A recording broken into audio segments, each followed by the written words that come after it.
May tanong ako sa'yo bago tayo pumasok dito. Bakit nga ba tinatawag silang witness? Hindi yun basta-basta. At sa batas, may dahilan kung bakit ang isang tao ay tinuturing na witness. Dahil siya ay may personal knowledge.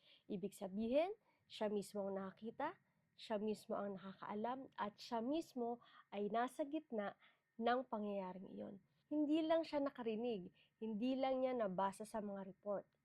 First hand. Yes, that's the key. First hand. Kaya naman mga file partners, ito ang laging binabantayan ng magkabilang panig sa impeachment trial ni VP Sara Duterte. Kung talagang may alam nga ba ang witness o kung binabase lang nila sa sabi-sabi or hearsay or sa records lang ang knowledge na alam nila.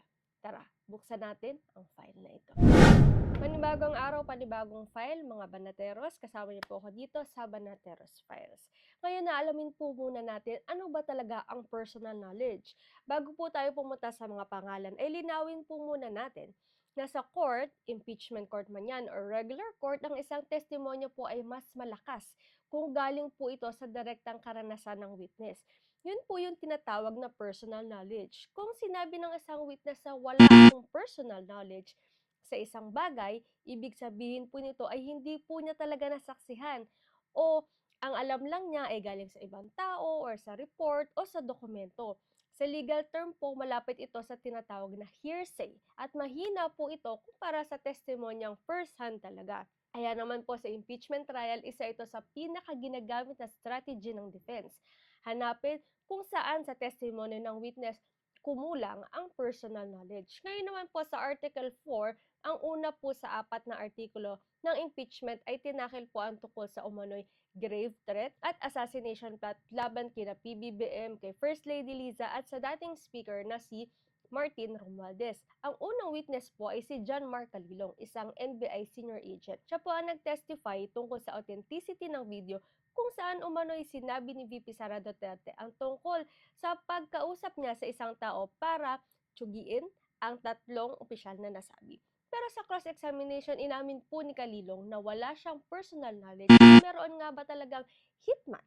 Ang alam lang niya, iniimbestigahan lamang niya ang mga pahayag ni VP Sara at ukol doon sa mga videos na lumabas. Wala siyang personal knowledge kung nag-file ba ng complaint ang tatlo at wala rin siyang personal knowledge kung personal na nagpakita sa NBI si PBBM, si Liza Marcos at si Martin Romualdez para mag-file ng complaint laban kay VP Sara. Second witness ay si Jeremy Lotoc, isang NBI Regional Director sa BARM at dati siyang chief ng NBI Cybercrime Division. Siya naman ang nagsabi na serious, real, and actual ang banta ni VP Sara. Pero pagdating sa cross-examination, inamin din niya na wala siyang personal knowledge na talagang may kinausap si VP Sara Duterte na tsutsugi sa Pangulo at sa dalawa pang target. Base lamang ito sa mga natuklasan niya sa kanilang investigasyon sa NBI, hindi sa personal knowledge. Pangatlo naman ay si Melvin Matibag. Ito ang current na National Bureau of Investigation Director.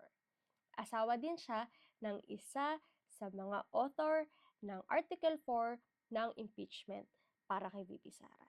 Sa testimony naman niya, sinabi din niyang wala siyang personal knowledge tungkol sa unang bahagi ng investigation. Bakit? Dahil daw ito'y ginawa ng kanyang mga subordinate bago pa man siya ma-appoint bilang director ng NBI.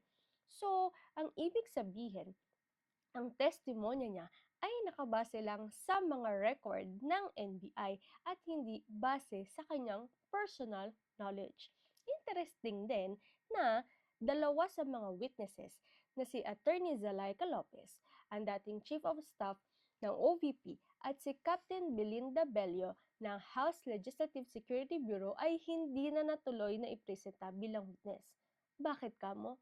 Dahil abinado na daw ang defense na nangyari ang press conference, kaya unnecessary at redundant ang kanilang pagtetestimonya na sinabi nito ni Attorney Lorna Capunan.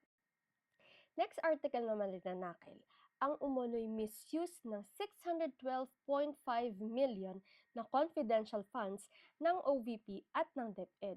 Dito pumasok si Violeta Constantino at Ninita Camposano, ang dating mga branch managers ng Land Bank.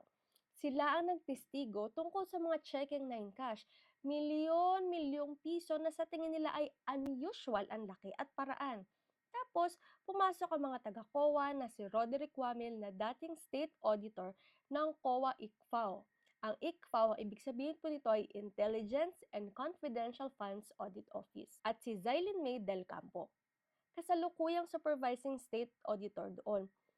Sila ang nagdetalye kung paano na-audit o hindi na-audit na maayos ang mga confidential funds. Pero kahit sila, may parte sa mga testimonya ni Wamil na binablock ng defense dahil umano'y wala rin silang personal knowledge sa ilang dokumento. File partners, ito ang laro. Hindi lang basta kung sino ang nagsalita ang mahalaga, kundi gaano siya kalapit sa katotohanan. Ang isang witness na sinabing walang personal knowledge ay hindi rin naman otomatikong nawawala ng saysay yung naging testimony nila. Pero mas kailangan ng ibang ebidensya para paniwalaan ang buong kwento. Kaya sa mga susunod na araw ng trial, panatilihing bukas ang file na ito dahil marami pang darating na witness. At doon natin isasara ang file na ito para sa ngayon. Mga file partners, kung may gusto kayong idagdag o may tanong, sabihin nyo lang po sa comment section at baka maging susunod nating file yan. Ito po ang Banateros Files. Sa susunod na file, hanggang sa muli.